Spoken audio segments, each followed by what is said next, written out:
Hello and welcome to another episode of Our Story, 250 Years of the United States of America.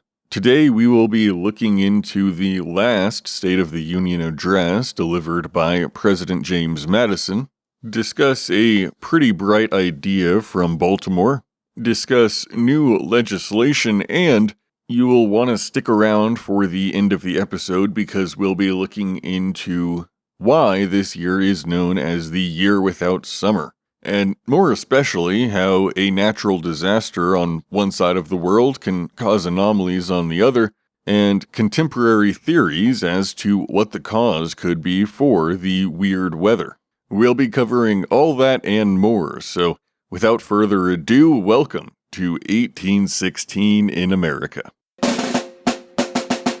It's New Year's Day in the United States of America, and John Adams writes to Jedediah Morse explaining the history and causes for separation of Great Britain and America, and it's a great read in its whole, but in one rather quotable section early in the letter, Adams writes, "From 1760 to 1766 was the purest period of patriotism. From 1766 to 1776 was the period of corruption. From 1775 to 1783 was the period of war, not a revolutionary war, for the revolution was complete in the minds of the people and the Union of the Colonies before the war commenced. In the skirmishes of Concord and Lexington on the 19th of April, 1775. Okay, now in Philadelphia, on April 11th, the African Methodist Episcopal Church is established by Richard Allen and other Black Methodists to create a self-reliant, independent, religious institution free from the white Methodist Episcopal Church, where blacks are treated as second class. And this becomes the first fully independent black denomination in the United States. On April 27th, the Dallas Tariff is passed in Congress, seeking to protect American manufacturing against an influx of cheaper British goods following the War of 1812 and the resumption of trade. The bill is first conceived as part of a solution to the projected federal deficit reported by the Secretary of the Treasury, Alexander J. Dallas, hence the name, and the tariff is not without its critics, one of the most notable critics being a man who himself was a huge fan of tariffs, Thomas Jefferson. He writes directly to Alexander Dallas and says, "Will you pardon a criticism on your tariff which the public papers have given us complete, but as yet without the report explaining its principles? Having written to Europe for some wines, I was led by curiosity to look at that part of the tariff to see what duties I should have to pay, and found it in the following articles. Claret and other wines not enumerated, imported in bottles per gallon, 70 cents. When imported otherwise than in bottles, 25 cents. Black bottles, glass, quart, per gross, 144 cents. The duty on the wine then being 6 1/4 cents per quart, and on the bottle 1 cent equals 7 1/4 cents. The act of putting it into the bottle where made, and where it is so much better that it should be done, is dutied at 11.5 cents the bottle. This wants proportion in essential principle in taxation, and if considered morally is a premium for encouraging in the higher classes of society the same drunkenness which whiskey has introduced into the lower, by giving the monopoly of our tables to the strong wines. These will always be imported in the cask, and the bottle come empty, so as never to pay the additional 11.5 cents per bottle for bottling. The light wines, on the contrary, which will not bear transportation in the cask, as Florence, for instance, must pay the prohibitory duty or stand prohibited. It will really be a proscription of them, yet it is much for the comfort and temperature of society to encourage them. There are abundance of good wines in Europe, called ordinary or country wines, and sometimes, having appropriate names, such as one would be willing to drink every day, which are sold there at 2 cents the quart, and would not bear transportation in the cask. These, with an ad valorem duty proportioned to that of the others, would cost here less than cider, and would extend the comfort of that liquor, now enjoyed by the few wealthy only, to a vast circle of our citizens, to the expulsion of that loathsomeness and death they now drink in the form of whiskey. Would it not be better, my dear sir, to let the bottled wine stand on its former ground? We have always paid duty for the wine by the gallon, whether brought in cask or bottles, and if in the latter the duty on that was added. In the case above particularized, 25 cents would be paid for the gallon of wine, and 4 cents for the bottles containing it. Excuse this suggestion. It is not to give you the trouble of an answer, but merely to draw your attention if it should have been an accident of inadvertence. I subjoin the copy of a tariff for wines which I prepared for Mr. Gallatin when we were in office together, and which was to have been proposed instead of the tariff then existing if that law had come under consideration in our time. It may enable you to be more specific in your enumeration if you think that desirable. The classification and prices are on my own knowledge. I salute you. With great and friendly respect, Thomas Jefferson. Alright, now looking forward to May 11th, the American Bible Society is founded in New York City, New York, by prominent American Protestants. The first president, for instance, is Elias Boudinot, who had been president of the Continental Congress from 1782 to 83. In one of the stories that I teased earlier, artist, sculptor, and museum operator Rembrandt Peale incorporates the Gas Light Company of Baltimore on June 17th of this year, after having exhibited gas lighting at his Holiday Street Museum. Now, some sources say that people would stand on Holiday Street in front of the Peale Museum, marveling at the brightness of the light coming from its windows, an unprecedented sight in a world of candles and oil lamps. This is the first gas company established in the United States, and it soon secures the contract to supply gas streetlights throughout Baltimore, the first city in America and among the first in the world to be lit by gas. Hence its old nickname, Light City. It's worth checking out some of the contemporary depictions of these old gas lights, especially as we have pictured on our X today a drawing depicting his gas-fueled chandelier, which looks like an absolute fire hazard.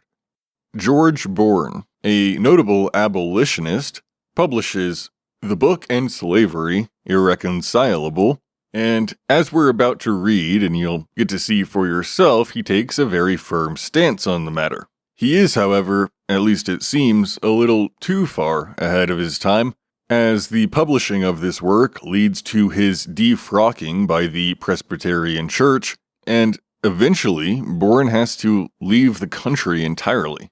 Now, here, I will just read the introduction to the book, but the entire book is linked in the notes below this episode. Examine the character of religious professors. Ask, does consistency prevail? Do men believe the Word of God? And do they exhibit a conformity between their creed and their actions? The Mosaic Law declares every slaveholder a thief. Paul classes him among the highest criminals. The Presbyterian Confession of Faith asserts that he is the most guilty of all thieves. The Methodist discipline avows that no man can have a sincere desire to flee from the wrath to come unless he refuses to enslave, buy, and sell human flesh.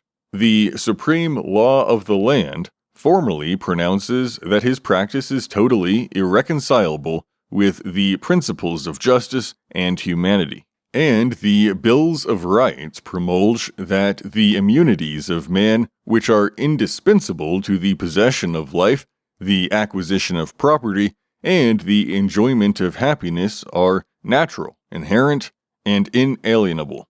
Therefore, every man who holds slaves and who pretends to be a Christian or a Republican is either an incurable idiot who cannot distinguish good from evil, or an obdurate sinner who resolutely defies every social, moral, and divine requisition. Evangelical charity induces the hope that he's an ignoramus. Now, in August, E. Remington and Sons is founded in New York. The story goes that Elefale Remington II, that E makes more sense now, believed that he could build a better gun than he could buy. Remington began designing and building a flintlock rifle for himself this year at the age of 23, and once he had it, entered into a shooting match. Although he finished second, his well-made gun impressed other contestants, and before Remington left the field that day, he had received so many orders from other competitors in the shooting match that he had decided to enter the gunsmithing business. As we get into November, we'll look into this year's election. As James Madison follows precedent and does not pursue a third term, a new man must rise to the occasion. The election of another Democratic Republican is all but assured. The Federalist opposition is in shambles, in part because of the backfiring of the Hartford Convention, and although James Monroe is considered the early Democratic-Republican favorite, dissenters within his party dispute his appointment by the caucus. Now, Monroe is largely popular, especially because of his status as one of the founding fathers, but some point out that he's a Virginia man, just as every president before him, save John Adams, has been. It's a point of contention that the Federalists were looking to legislate against last year. And speaking of the Federalist, it seems by most counts that they know Monroe, now backed by his party, is inevitably going to win. They submit the two-time vice presidential candidate Rufus King as their nominee for president, not even bothering to formally pair him with a vice presidential candidate. The Democratic Republicans do indeed take it, and Monroe wins 183 to 34, with 4 available electoral votes, including 3 from Maryland and 1 from Delaware, not cast. Now, last year, the United States House of Representatives began debating whether to grant statehood or not to Indiana, and earlier, in May, finally passed an enabling act giving Indianans permission to form a provisional government, subject to final congressional approval, which they of course did and called a constitutional convention which met in June, then the territorial capital. A quirky detail about these summer sessions is that because of the heat, on most days the delegates assemble outdoors to debate, vote, and write their constitution beneath the shade of a giant elm tree. They completed their work at the end of June, and elections were held in August to fill the offices of the fledgling state government. In November, Congress approved Indiana's statehood, and the territorial government was set to be dissolved, and that catches us up to today, December 11th, when it becomes official. The United States of America, now number 19. Another story comes to us on the same day, December 11th. And in an interesting little side note, despite James Madison writing the farewell address for Washington, one that was actually never used as Washington went on to serve a second term, and Hamilton adapted Madison's draft for the actual farewell address, Madison does not deliver or even publish a formal farewell address. His last State of the Union address, however, puts a nice cap on his presidency, and we'll listen in now as he recounts the nation's recovery after the War of 1812 and advocates for policies to ensure future peace and prosperity. After this reading, we'll come back to tell my favorite story from the year. Fellow citizens of the Senate and House of Representatives, in reviewing the present state of our country, our attention cannot be withheld from the effect produced from peculiar seasons which have very generally impaired the annual gifts of the earth and threaten scarcity in particular districts. Such, however, is the variety of soils, of climates, and of products within our extensive limits, that the aggregate resources of subsistence are more than sufficient for the aggregate wants, and as far as an economy of consumption more than usual may be necessary, our thankfulness is due to Providence for what is far more than a compensation in the remarkable health which has distinguished the present year.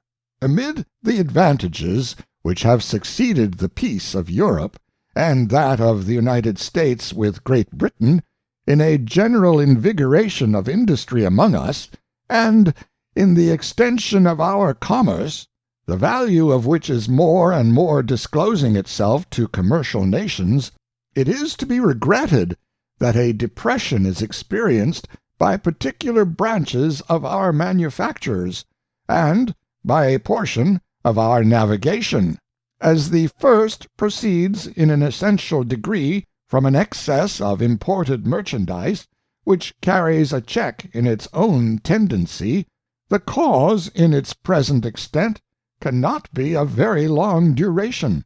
The evil will not, however, be viewed by Congress without a recollection that manufacturing establishments, if suffered to sink too low, or languish too long, may not revive after the causes shall have ceased, and that in the vicissitudes of human affairs situations may recur in which a dependence on foreign sources for indispensable supplies may be among the most serious embarrassments.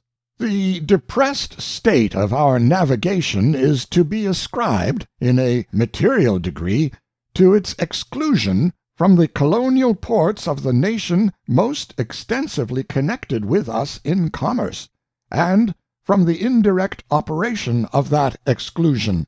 Previous to the late convention at London between the United States and Great Britain, the relative state of the navigation laws of the two countries, growing out of the Treaty of 1794, had given to the British navigation a material advantage over the American in the intercourse between the American ports and British ports in Europe.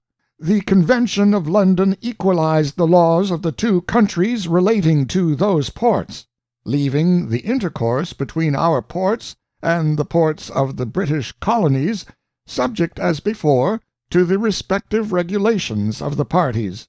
The British government, enforcing new regulations which prohibit a trade between its colonies and the United States in American vessels, while they permit a trade in British vessels, the American navigation suffers accordingly, and the loss is augmented by the advantage which is given to the British competition over the American in the navigation between our ports and British ports in Europe, by the circuitous voyages enjoyed by the one and not enjoyed by the other.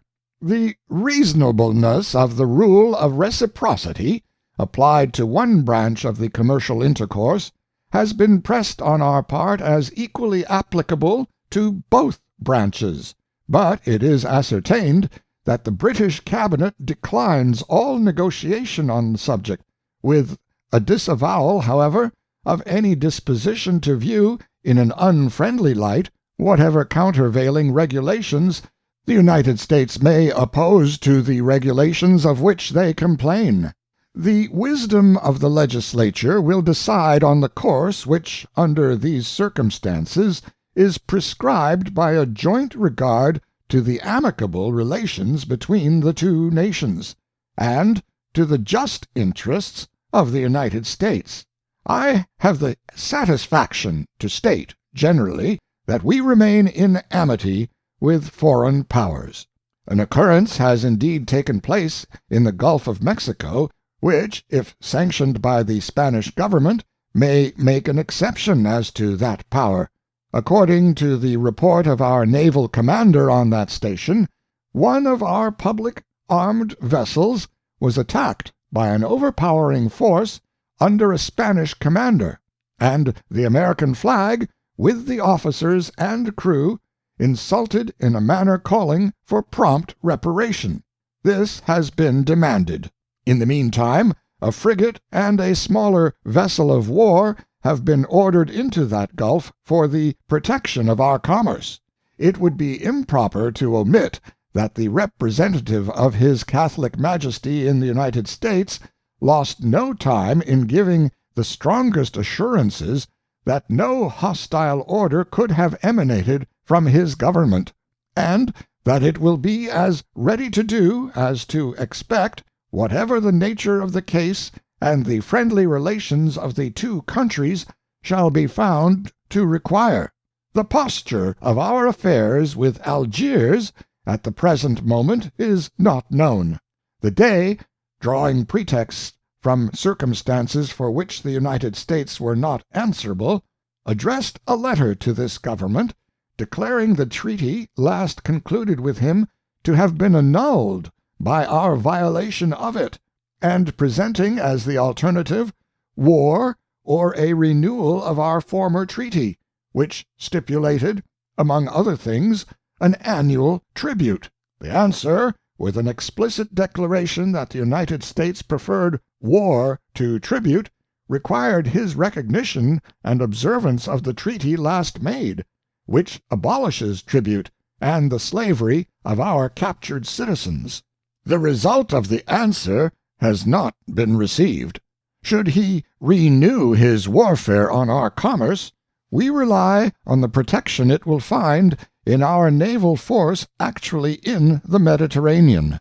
With the other Barbary states our affairs have undergone no change. The Indian tribes within our limits appear also disposed to remain at peace.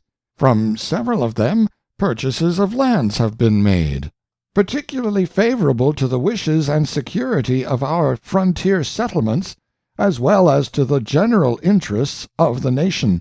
In some instances, the titles, though not supported by due proof, and clashing those of one tribe with the claims of another, have been extinguished by double purchases, the benevolent policy of the United States preferring the augmented expense to the hazard of doing injustice, or to the enforcement of justice against a feeble and untutored people by means involving or threatening an effusion of blood.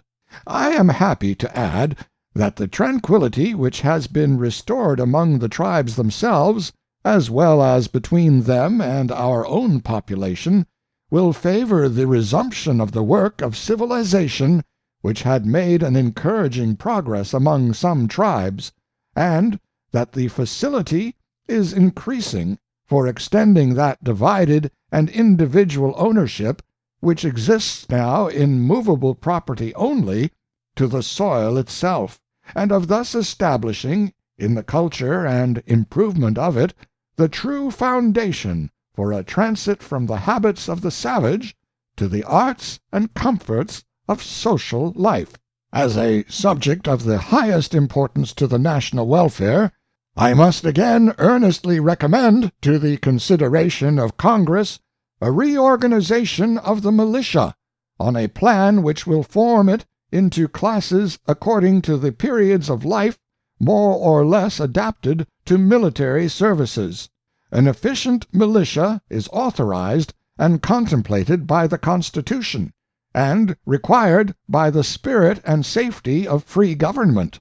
The present organization of our militia is universally regarded as less efficient than it ought to be made, and no organization can be better calculated to give to it its due force than a classification which will assign the foremost place in the defense of the country to that portion of its citizens whose activity and animation best enable them to rally to its standard. Besides the consideration that a time of peace is the time when the change can be made with the most convenience and equity, it will now be aided by the experience of a recent war, in which the militia bore so interesting a part. Congress will call to mind that no adequate provision has yet been made for the uniformity of weights and measures, also contemplated by the Constitution, the great utility of a standard fixed in its nature, and founded on the easy rule of decimal proportions, is sufficiently obvious. It led the government, at an early stage, to preparatory steps for introducing it, and a completion of the work will be a just title to the public gratitude. The importance which I have attached to the establishment of a university within this district on a scale and for objects worthy of the American nation induces me to renew my recommendation of it to the favorable consideration of Congress, and I particularly invite again their attention to the expediency of exercising their existing powers and, where necessary, of resorting to the prescribed mode of enlarging them, in order to effectuate a comprehensive system of roads and canals, such as will have the effect of drawing more closely together every part of our country by promoting intercourse and improvements, and by increasing the share of every part in the common stock of national prosperity. Occurrences have taken place which show that the statutory provisions for the dispensation of criminal justice are deficient in relation both to places and to persons under the exclusive cognizance of the national authority. An amendment of the law embracing such cases will merit the earliest attention of the legislature. It will be a seasonal occasion also for inquiring how far legislative interposition may be further requisite in providing penalties for offenses designated in the Constitution or in the statutes, and to which either no penalties are annexed or none with sufficient certainty. And I submit to the wisdom of Congress whether a more enlarged revisal of the criminal code be not expedient, for the purpose of mitigating, in certain cases, penalties which were adopted into antecedent to experiments and examples which justify and recommend a more lenient policy. The United States, having been the first to abolish, within the extent of their authority, the transportation of the natives of Africa into slavery, by prohibiting the introduction of slaves, and by punishing their citizens participating in the traffic, cannot but be gratified at the progress made by concurrent efforts of other nations toward a general suppression of so great an evil. They must feel at the same time the greater solicitude to give the fullest efficacy to their own regulations.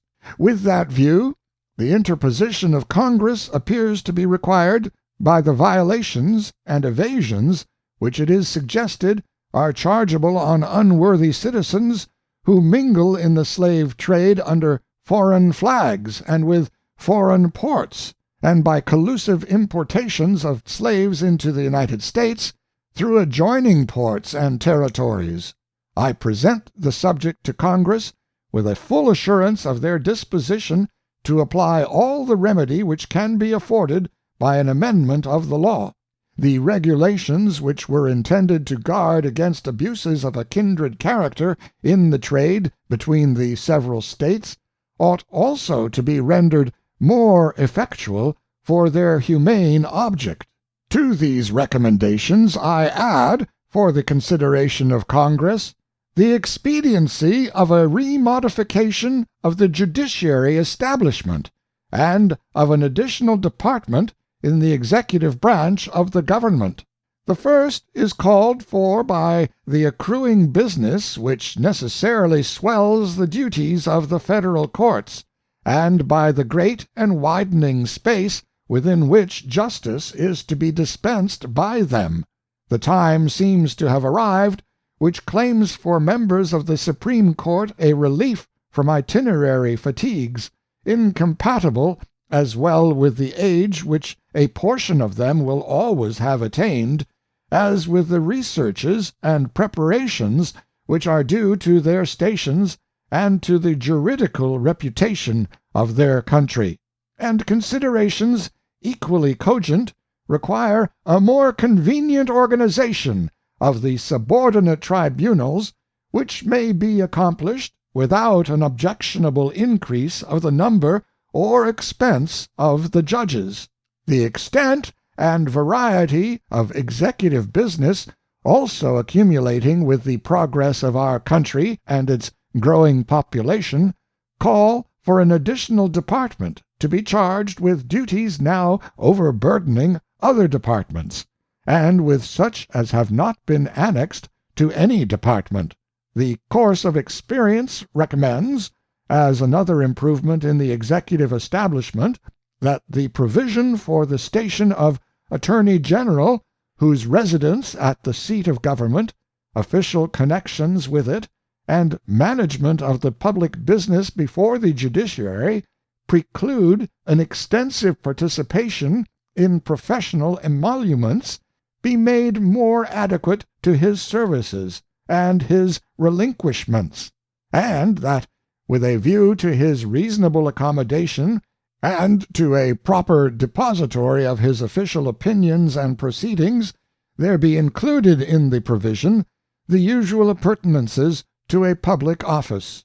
In directing the legislative attention to the state of the finances, it is a subject of great gratification to find that, even within the short period which has elapsed since the return of peace, the revenue has far exceeded all the current demands upon the Treasury, and that under any probable diminution of its future annual products which the vicissitudes of commerce may occasion, it will afford an ample fund for the effectual and early extinguishment of the public debt. It has been estimated that, during the year 1816, the actual receipts of revenue at the Treasury, including the balance at the commencement of the year, and excluding the proceeds of loans and Treasury notes, will amount to about the sum of $47 millions; that during the same year the actual payments at the Treasury, including the payment of the arrearages of the War Department, as well as the payment of a considerable excess beyond the annual appropriations, will amount to about the sum of $38 millions; and that consequently, at the close of the year, there will be a surplus in the Treasury of about the sum of $9 millions. The operations of the Treasury continue to be obstructed by difficulties arising from the condition of the national currency, but they have nevertheless been effectual to a beneficial extent in the reduction of the public debt and the establishment of the public credit. The floating debt of the Treasury notes and temporary loans will soon be entirely discharged. The aggregate of the funded debt, composed of debts incurred during the wars of 1776 and of 1812, has been estimated with reference to the 1st of January next at a sum not exceeding $110 millions. The ordinary annual expenses of the government for the maintenance of all its institutions, civil, military, and naval, have been estimated at a sum less than $20 millions, and the permanent revenue to be derived from all the existing sources has been estimated at a sum of about $25 millions. Upon this general view of the subject, it is obvious that there is only wanting to the fiscal prosperity of the government the restoration of a uniform medium of exchange. The resources and the faith of the nation displayed in the system which Congress has established ensure respect and confidence at home and abroad. The local accumulations of the revenue have already enabled the Treasury to meet the public engagements in the local currency of most of the States, and it is expected that the same cause will produce the same effect throughout the Union. But for the interests of the community at large, as well as for the purposes of the Treasury, it is essential that the nation should possess a currency of equal value, credit, and use wherever it may circulate.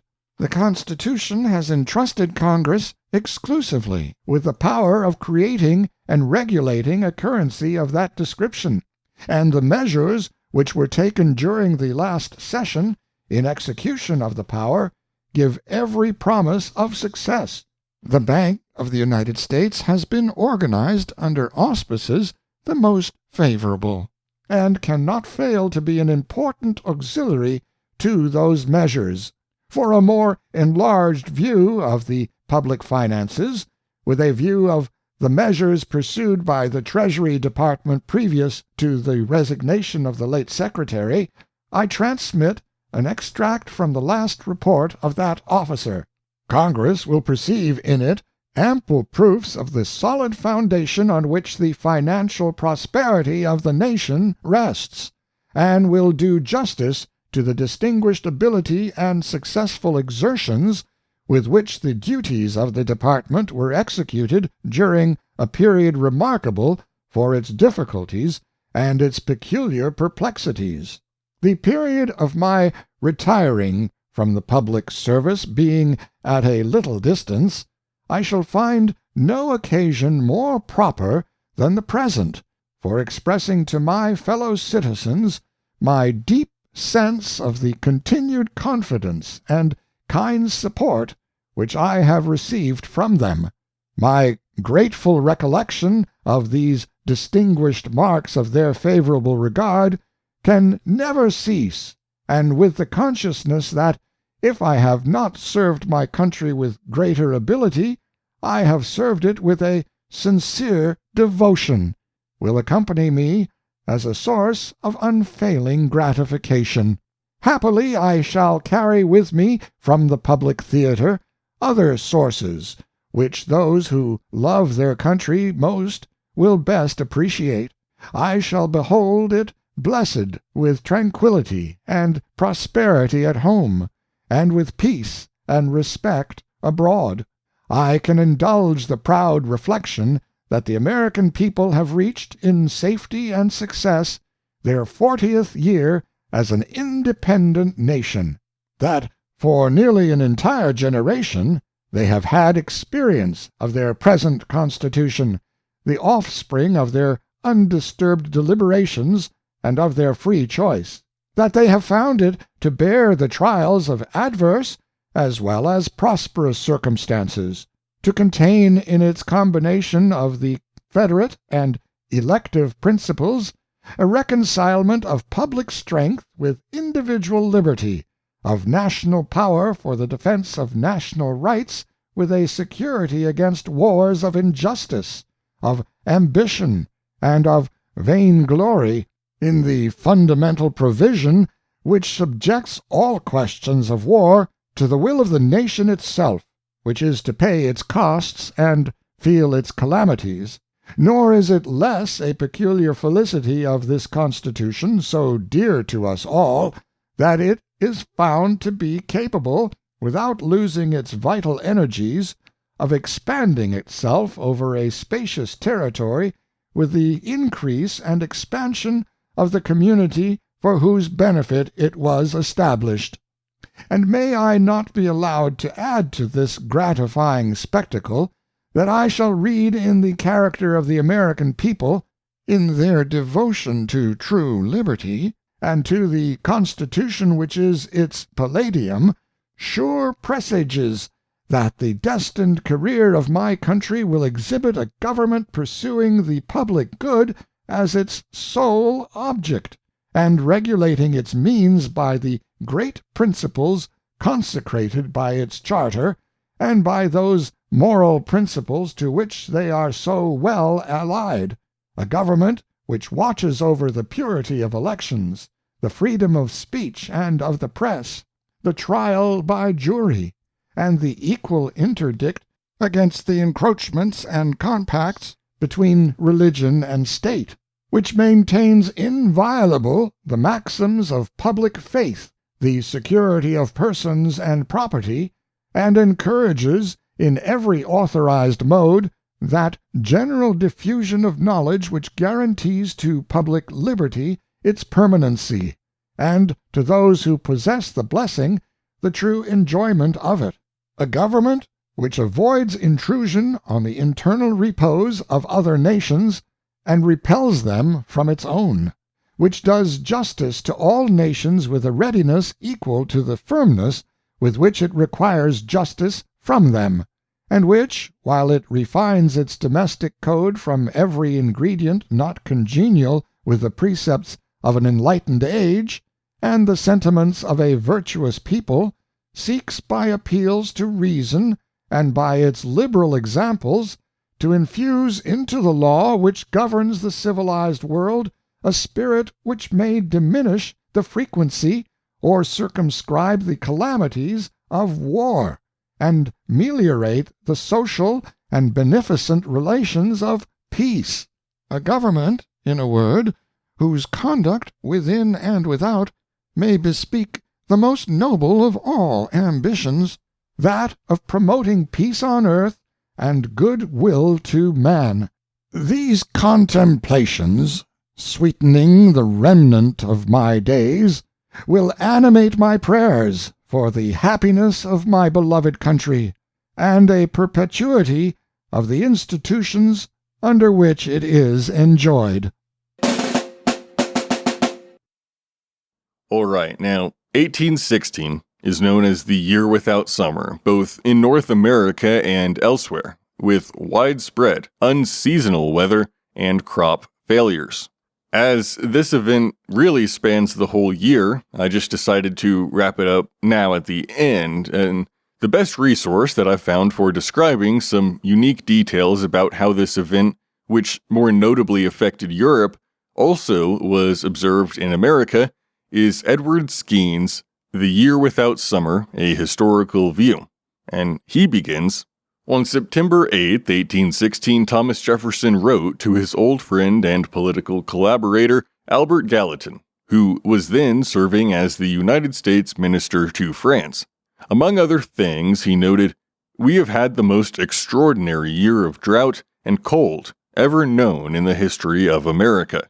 The Sage of Monticello went on to elaborate in his usual meticulous manner, "In June, instead of 3 3/4 inches, our average of rain for that month, we had only 1/3 of an inch. In August, instead of 9 1/6 inches, our average, we had only 8/10 of an inch." And still it continues. The summer, too, has been as cold as a moderate winter. Jefferson was reporting the most extraordinary weather phenomenon in American history. A summer unlike any other in the American experience, and as Gallatin understood very well, Europe also witnessed the same unprecedented weather. This was the year without summer, or as some contemporaries dubbed it, 1800 and froze to death. Interestingly, the average temperature for the year 1816 was only slightly cooler than normal. February was warmer than usual, and October, November, and December were also above average. The distinguishing characteristic of the weather of this year was the uncommonly cool summer. Even so, the temperatures were not unremittingly cold. There were even periods of very warm, seasonably hot summers. The reason for the summer's notoriety can be attributed to 3 very cold spells, each lasting about a week, one in each of the summer months of June, July, and August. During these periods, typically, strong northwesterly winds set in, and the temperature was forced steadily downward, followed by frosts in the Middle Atlantic and upper western states, and by general snows in the New England states. There were many, often amusing speculations of the causes of this meteorological phenomenon. Mostly, these observations reflect the ingenuity of man in devising explanations for the mysterious works of nature, rather than any solid scientific information.